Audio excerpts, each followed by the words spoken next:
A black janitor. Let the billionaire's daughter cry in the storage room. He didn't know she'd rewrite his future that night. The storage room on the 37th floor was the one place no one ever noticed. It was narrow, lined with rusted shelves, and smelled faintly of old mop water and lemon-scented bleach. But tonight, it wasn't the cleaning supplies that filled the space. It was quiet sobs, choked back behind trembling hands. Sophie Langston, heiress to the Langston tech empire, sat hunched on an overturned bucket, her designer dress crumpled beneath her. Her mascara stained her cheeks like war paint after a losing battle. No bodyguard, no chauffeur, just the crushing silence after betrayal. The gala had ended an hour ago. She should have been sipping champagne and basking in praise, but instead she ran, heels clacking across marble floors, heart breaking beneath diamonds, straight into the last place anyone would expect to find her. The door creaked open behind her. "Evening," came a deep, gentle voice. She startled, turned. A tall black man, his janitor's uniform a dark contrast to her glittering gown, stood at the threshold. His name tag read, Marcus. He looked like someone who'd seen a lot, someone who never asked too many questions. "I'll be out in a second," Sophie said, brushing her tears roughly, trying to sound composed. She failed. Marcus didn't say anything. He just stepped inside, set his mop against the wall, and quietly reached into his pocket. With weathered fingers, he handed her a tissue, creased and a little worn, but clean. She hesitated, then took it. "I'm sorry," she whispered, voice cracking. "I didn't know where else to go." "Sometimes," Marcus said, settling down on an old stool across the room. "This is the only place that feels real in this whole damn building."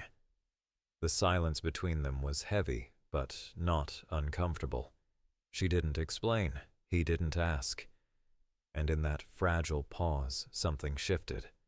The daughter of a billionaire and a man who swept the marble floors of her father's empire sat together, not as strangers, but as people, equally tired, equally human, because pain doesn't check your bank account before it breaks you. What would make the most powerful girl in New York hide in a janitor's closet? And what could possibly connect her with the man paid to stay invisible? You might want to sit down for this story, because what happened that night would rewrite both of their lives forever. Marcus had worked at Langston Tower for nearly 11 years. Night shifts, silent halls, forgotten corridors. He moved through the gleaming skyscraper like a ghost, present in every room but seen by none. No one ever asked his story. No one ever wondered why a man who quoted Baldwin and kept a copy of Letters to My Daughter tucked in his locker chose to clean boardrooms instead of sitting in them. But Marcus was fine with that. He had long ago made peace with invisibility. Until tonight. Sophie wiped her face with the tissue he gave her, mascara smearing into soft gray shadows under her eyes. "You probably think I'm a brat," she mumbled, avoiding his gaze. Marcus leaned back slightly, arms resting on his knees. "I don't think nothing, but I know pain when I see it." Sophie let out a bitter laugh. "Pain. I was just publicly humiliated by my fiancé in front of 300 people, right after he gave a speech about commitment." She looked up at Marcus, waiting for the pity or judgment. Instead, he just nodded slowly. "That hurts," he said. "Not 'cause it's public, 'cause it's personal." Sophie blinked, the way he said it, like he actually understood, not as someone below her, not as someone trying to impress her, but as someone who'd been there. "I'm not used to people talking to me like that," she admitted. "Maybe that's the problem," Marcus replied, half smiling. For a moment, the room softened. The hard edges between janitor and heiress blurred, and then Sophie asked the question that no one had dared ask Marcus in over a decade. "Why do you work here?" Marcus hesitated. Not because he didn't have an answer, but because no one ever cared enough to hear it. "I used to teach," he said quietly. "Community college, literature. Lost the job when the program was cut. My wife got sick not long after. Bills don't wait. Cleaning kept the lights on. Sophie looked at him. Really looked. The man before her wasn't just a janitor. He was a father, a husband, a man who had sacrificed dreams for duty, and suddenly her own world of galas, private jets, and diamond necklaces felt painfully shallow. "I'm sorry," she whispered. Marcus shrugged gently. "Don't be. Some people get to choose their path. Others walk what's left after the storm."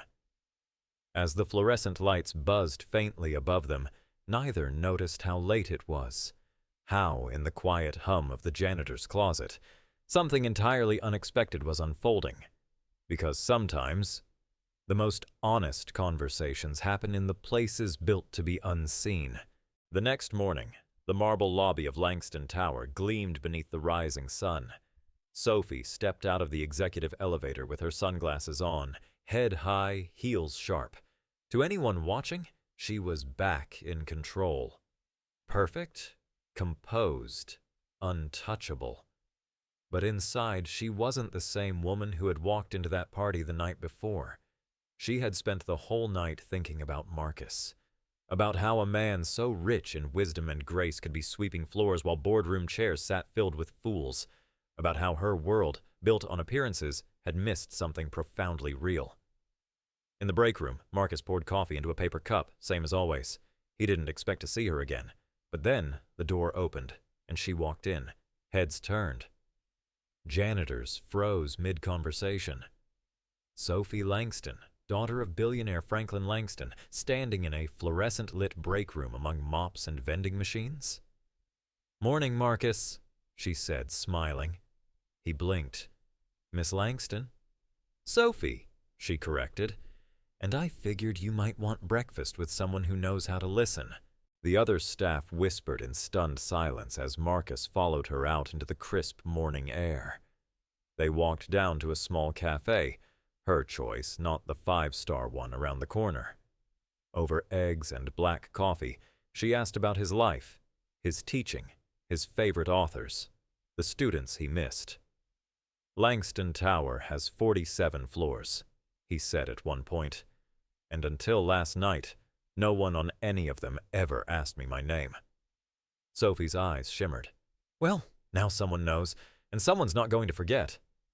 Later that day, she walked into her father's office without knocking. Franklin Langston, gruff, brilliant, and rarely interrupted, looked up from a portfolio of new real estate acquisitions.